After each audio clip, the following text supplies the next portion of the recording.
Voilà, mesdames et messieurs, bienvenue à votre émission Décryptage. Comme vous le savez, l'actualité en République démocratique du Congo reste dominée par la poursuite de la session extraordinaire au niveau du Parlement congolais et déjà l'adoption de la loi sur la répartition des sièges et les annexes de la loi électorale divisent les parlementaires de l'opposition et de la majorité également, l'ensemble de la classe politique congolaise, alors que cette loi est très attendue par la Commission électorale nationale indépendante en vue de l'organisation des élections municipales et locales et l'accomplissement même du calendrier électoral global. L'actualité, c'est aussi le démarrage de travaux de l'audit externe du fichier électoral, l'audit tant réclamé par l'opposition politique congolaise et une grande partie de la société civile. Ces deux grands points vont être débattus tout à l'heure dans votre émission Décryptage et nous recevrons pour cela pour vous Jean-Jacques Mamba. Il est porte-parole du mouvement de libération du Congo de Jean-Pierre Bemba. Bienvenue. Merci. Voilà. Avec vous, nous commençons déjà à décrypter ce point important de la vie nationale. Alors, première question, cette loi sur la répartition des sièges a été déjà adoptée en première position au niveau de l'Assemblée nationale. Comment vous avez réagi au niveau du mouvement de libération du Congo? Il faudrait rajouter que la loi a été rejetée au niveau du Sénat parce que c'est une matière réglementaire, donc il ne peut pas faire l'objet d'une loi traitée à l'Assemblée nationale. Il appartient à la CENI, ce sont des aspects purement techniques, de venir proposer la répartition des sièges à l'Assemblée nationale et pas l'inverse. Donc comme je vous le dis, là c'est une matière réglementaire et comme nous sommes dans un cas flagrant de violation, encore une fois, par la majorité de la Constitution, le Sénat, heureusement, a été alerté, il a rejeté cette loi. Donc moi, je pense très bien qu'il y a des problèmes tout à fait spécifiques par rapport à cette loi-là, c'est-à-dire l'enrôlement de nouveaux majeurs, mais aussi cette histoire d'audit du fichier électoral qui, aujourd'hui, pose problème. Parce que j'ai ouï dire qu'il y aurait, alors je dis bien conditionnel, on attendra bien les résultats, 450 000 doublons déjà détectés dans la partie est du pays, c'est-à-dire vers Kindu et le Maniema. Et ça, ce sont des doublons en termes de noms, c'est-à-dire les noms qui se répètent avec des photographies. Mais lorsque vous revenez dans ce qu'ils ont appelé ici le fichier fiabilisé, vous avez aussi une empreinte qui a été reprise 10 000 fois. Fiabilisé d'abord au niveau de... Mais voilà, mais nous avons fiabilisé. Tout en rappelant qu'il y a aussi l'audit externe qui est en cours. La raison pour laquelle je vous dis que l'audit externe a fait déceler dans un fichier dit, entre guillemets, fiabilisé par la CENI, 450 000 doublons. Donc, les doublons, on parle ici des noms, hein, les noms qui s'apparentent avec les mêmes photos. Mais tenez-vous bien, par exemple, en ce qui concerne les empreintes, on a déjà retrouvé une empreinte qui a été prise 10 000 fois à Kindu.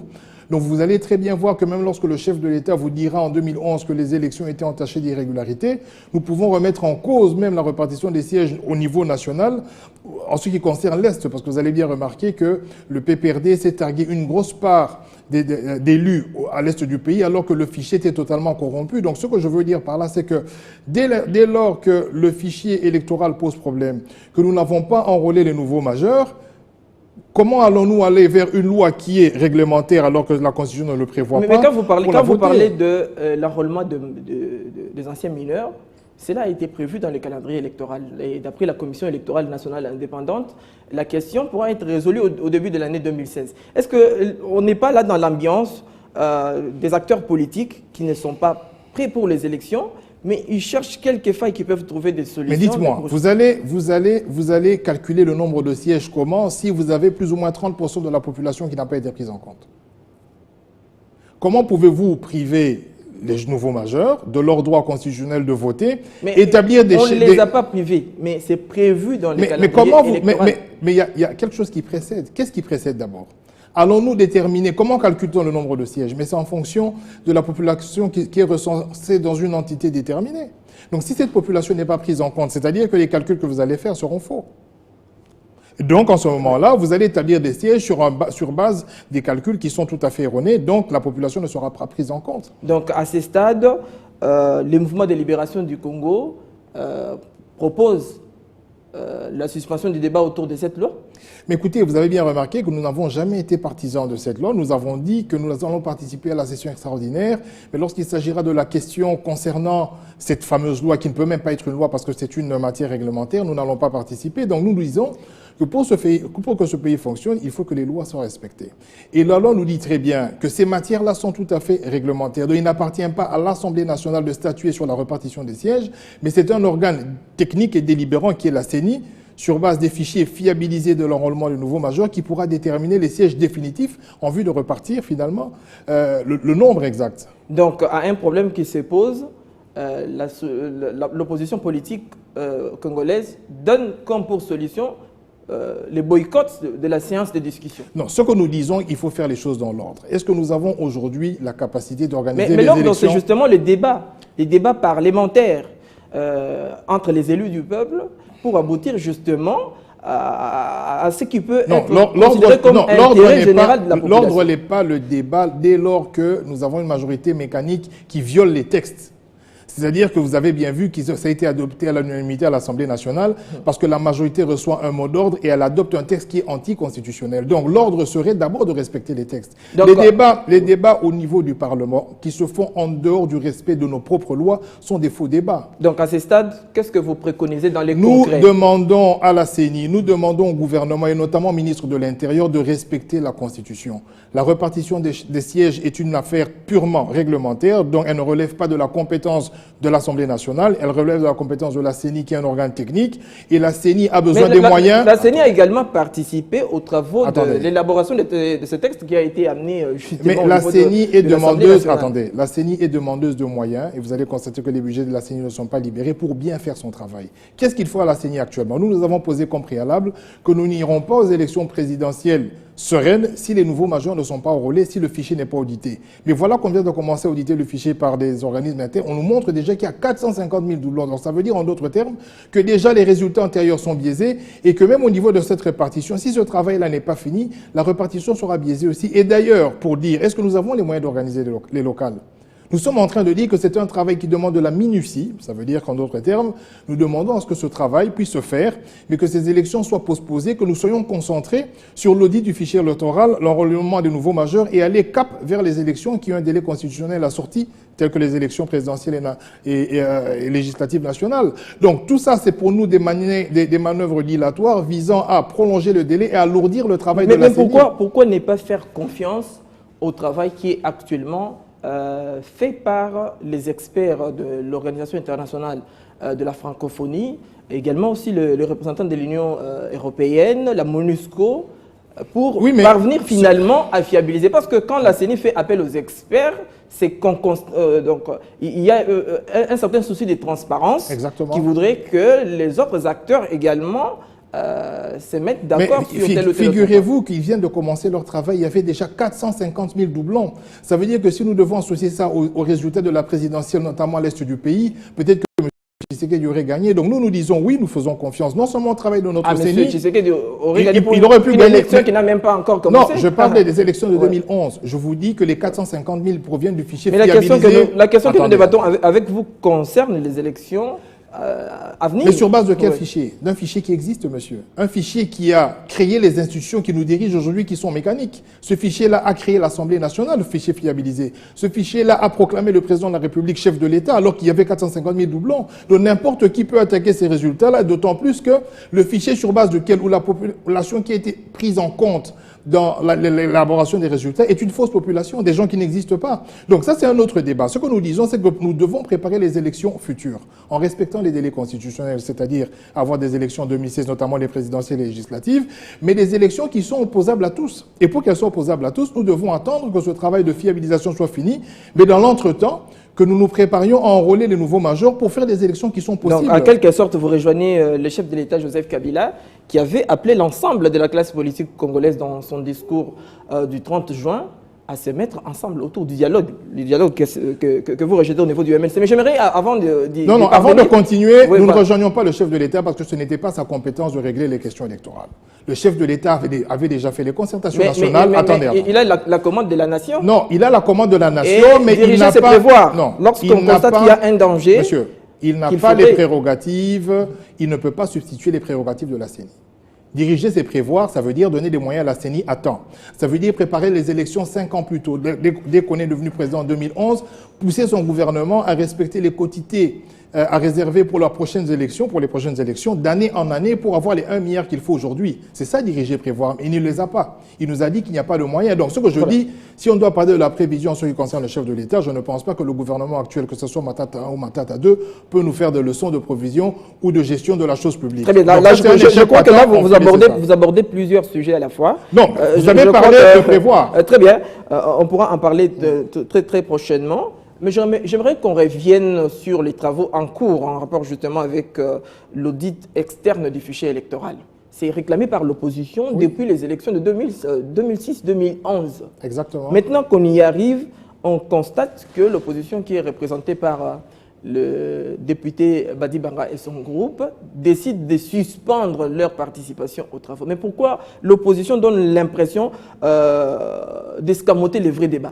Écoutez, il y a des faits graves. Hein. Vous aurez les conclusions de ce travail-là de l'audit externe, vous en serez estomaqué. Il y a des faits très graves. Peut-être que vous minimisez ce que ça veut dire 450 000, mais c'est presque des régions entières. Mais les travaux ne sont pas arrivés à la fin. Après ces constats, j'aimerais qu'on aide les téléspectateurs qui nous écoutent. Après ces constats, je ne sais pas moi, de 2000 doublons, mais 450 000 la mission est obligée d'élaborer un rapport à rendre public. Mais je crois que c'est à ce niveau-là que le problème peut se poser, alors qu'on est à 15%. On est à 15% de l'audit. Lorsqu'à 15%, nous avons 450 000, monsieur, mais c'est très grave. Il y a lieu que la position se réunisse pour réfléchir. Ce sont des faits graves. Pour dramatiser. Mais pour vous, c'est moins grave. Que vous ayez 450 000 faux votants, pour vous, c'est un faux problème. Pour vous, c'est vraiment banal. Mais c'est toute une ville. C'est toute une ville qui n'a pas existé, à qui on a attribué des votes qu'ils n'ont pas fait et qu'on a attribué à la majorité présidentielle, qui est le PPRD, le MSR. Pour vous, c'est un fait léger. Non, l'opposition mérite de réfléchir sur cela. Et comme je vous le dis, dès l'instant que vous avez une empreinte digitale qui vous fait 10 000 voix à Kindu, en tout cas, il faut vraiment réfléchir. Et c'est un fait très grave. Maintenant, c'est vrai qu'on va attendre jusqu'à la fin, mais je pense que le retrait... Non, vous n'avez pas attendu jusqu'à la fin, parce qu'il y a certains de vos collègues qui ont décidé la première ébauche de ce qui a été fait, parce que jusque-là, nous n'avons fait qu'un... Le contrôle a été fait au niveau textuel, ça veut dire des noms et des images, relève des anomalies inacceptables, mais c'est vrai que nous attendrons la fin de ce travail pour nous prononcer. Mais déjà là, c'est une réaction qui est à chaud, parce que nous sommes tout à fait estomaqués. Comment vous pouvez attendre pour réagir à la fin pendant que certains de vos membres décident de quitter déjà les travaux? Mais écoutez, je ne parle pas... Donc vous pensez déjà au départ que ça ne va pas aboutir par une conclusion? Non, écoutez, je ne suis pas le porte-parole de l'UDPS. Je vous parle du MLC, ok? Mais maintenant, il représente pratiquement l'opposition. Je vous parle du MLC et je ne parle pas de l'UDPS, encore moins de l'opposition dans son ensemble. En ce qui concerne le MLC, ce que je vous dis, et je vous donne des informations que nous pourrons vérifier par la suite, c'est qu'il y a des faits graves qui méritent qu'à un certain moment nous arrêtions, nous nous posions la question de savoir où nous allions. Parce que lorsque la notoriété, lorsque la légitimité est érodée par des faits de cette sorte-là, il est tout à fait difficile de continuer à faire confiance. Voilà. Nous devons aller à l'essentiel et je pense que c'est un fait grave. Voilà, parlons maintenant de cette question en rapport avec l'enrôlement de anciens mineurs, comme le président de la République, Joseph Kabila, les a désignés lors de son discours du 30 juin 2015. Pensez-vous qu'à ce stade, qu'on s'arrête un moment pour enrôler les jeunes majeurs? Oui, je pense qu'en 2006, on l'a fait, ça a pris 4-5 mois, on peut le faire. Si on dote à la CENI, des moyens nécessaires. Au regard du temps qui nous reste. Parce que là, il faudrait qu'on soit pratique pour ne pas poser des problèmes dans notre camp. Nous avons deux contraintes. Oui. Nous avons une contrainte temporelle, nous avons une contrainte financière que le gouvernement a organisée. Parce que le gouvernement, vous disiez que le chef de l'État, il prévoit, diriger ses prévoirs, n'a pas prévu le budget conséquent pour que la CENI travaille dans des bonnes conditions. Elle n'a reçu que 17% du budget. Mais n'oubliez pas que Monsieur, dans la gestion... Ce qui est intéressant dans une émission, c'est que vous posez un problème, ou vous posez une question, vous donnez la possibilité de répondre. Est-ce que vous le permettez? Mais je crois que vous avez tout le temps pour répondre. Voilà. Donc, je suis en train de vous dire ceci, que la CENI est un organe technique qui doit recevoir des moyens du gouvernement. OK? Et jusqu'à preuve du contraire, elle n'a reçu que 17% des moyens qui lui ont été dévolus. Elle n'a pas reçu les 83 autres pourcents. Ça veut dire quoi en d'autres termes? Qu'aujourd'hui, la responsabilité incombe au gouvernement ou à l'exécutif national qui n'a pas donné les moyens nécessaires. Maintenant, comme nous avons la contrainte temporelle, il faut que la classe politique Et nous avons déposé un mémo dans le cadre de la tripartite pour dire, en raison des problèmes techniques que pose la répartition des sièges, la création de nouvelles provinces et de nouvelles villes, nous préférions que nous allions d'abord apurer les arriérés électoraux, c'est-à-dire provinciales, sénatoriales et les gouverneurs, parce qu'ils sont hors mandat depuis 7 ans, donc on va créer de nouvelles villes, on doit aller aux élections, et que nous nous tablions sur les élections présidentielles législatives parce qu'elles sont assorties d'un délai constitutionnel contraignant. Ça, c'était notre proposition, elle n'a pas encore été suivie. Si la CENI se met à l'évidence de l'incapacité pour elle d'organiser les élections locales, ce que nous voyons très bien, il faudra que nous fassions un cap sur les élections présidentielles. Pourquoi c'est le plus important pour nous? Parce que simplement, si aujourd'hui les choses n'ont pas fonctionné, le président de la République, il a sa responsabilité. Lui et son équipe, c'est-à-dire lui et son Premier ministre. On ne peut pas en 2011 savoir que nous avons des élections en 2015 et arriver en 2015, libérer 17% du budget à la CENI. Jean-Jacques Mambab, est-ce que vous ne trouvez pas que dans cette proposition, il y a une partie de la mauvaise foi? Laquelle, monsieur? Mais parce que les élections municipales n'ont jamais été organisées en République démocratique du Congo. Exactement. Et que la Commission électorale nationale indépendante, en proposant ce calendrier électoral, est partie d'abord du souci de la base. Alors, que direz-vous aux Congolais qui nous suivent maintenant, qui ont besoin de cette élection locale? On peut le faire je dirais simplement qu'on peut les faire en 2017. Les problèmes que nous avons, je vous explique. Voilà. Vous savez d'où viennent les problèmes que nous avons aujourd'hui? En 2011, la majorité mécanique, constituée sur base des fichiers fiabilisés erronés. La qualification du MLC. Voilà. Sur base des fichiers électoraux fiabilisés erronés, décide de passer de 2 tours à 1 tour. Ça crée un décalage parce que le deuxième tour coïncidait avec l'élection des députés provinciaux. Donc nous n'avons pas eu des élections des députés provinciaux en 2011.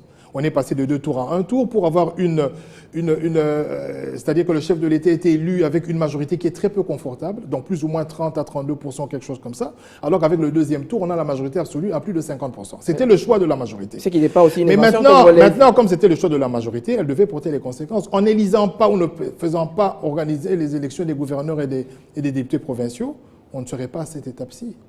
Donc si aujourd'hui les députés provinciaux ont fait 7 ans les gouverneurs, ce n'est pas parce qu'ils ont voulu le faire, c'est simplement parce que le gouvernement était incapable d'organiser des élections. Faut-il que le gouvernement se prévale de ses propres turpitudes? Est-ce que vous ne trouvez pas qu'il y a peut-être un problème de contraintes survenues lors de la gestion du pays? Vous savez que la RDC a passé des moments d'insécurité avec la présence de groupes armés étrangers. Cela fait partie des problèmes qui peuvent justifier ce que nous connaissons aujourd'hui. Je ne pense pas. Je vais vous expliquer. Ce pays est presque en faillite. Je vais vous expliquer. Je vais vous donner l'exemple des choix qui sont faits dans ce pays.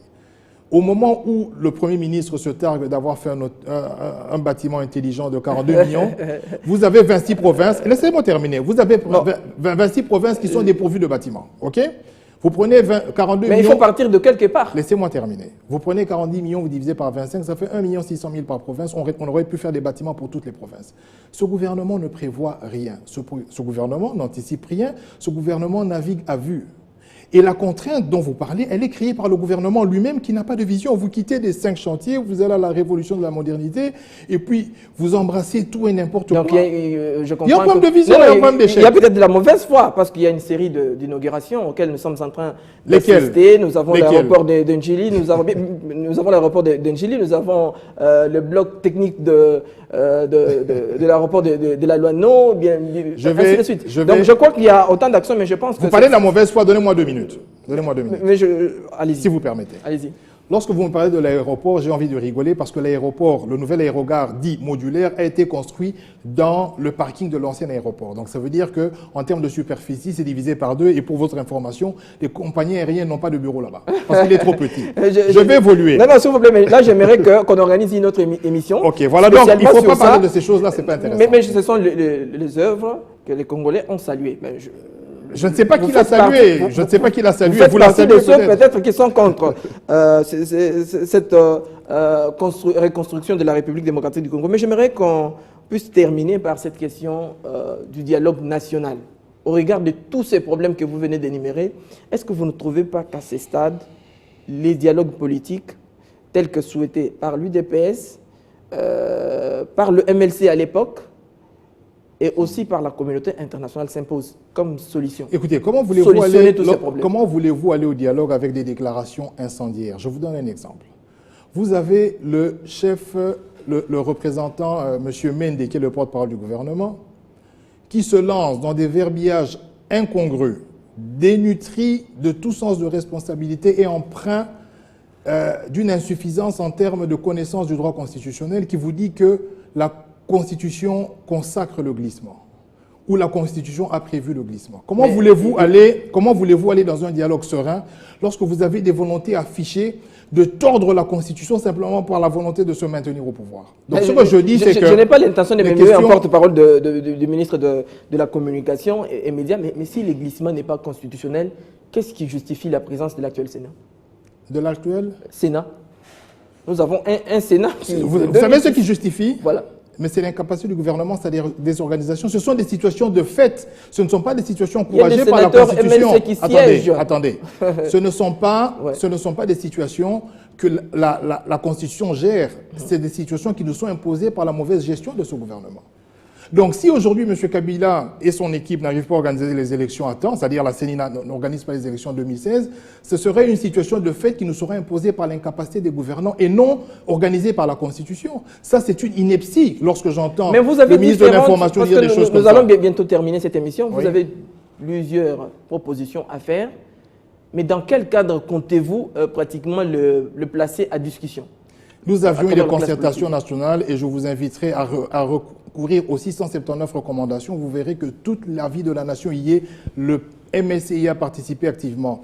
Donc si le chef de l'État a besoin des conseils précieux pour gérer ce pays, eh bien, il n'aura qu'à aller dans ces recommandations et les appliquer. Malheureusement, le taux d'application est très faible. Pour le reste, nous devons aller aux élections simplement. Mais je pense que concertation nationale, vous n'aviez pas parlé largement de la question liée aux élections qui sont attendues. Tout a été dit. L'année prochaine. Il faut chercher le document. Jean-Jacques Mamba, je rappelle à nos téléspectateurs que vous êtes porte-parole du mouvement de libération du Congo. Merci d'être venu à Décryptage. C'est moi qui vous remercie. Voilà, mesdames, messieurs, c'est fini pour aujourd'hui. Restez sur Télé 50.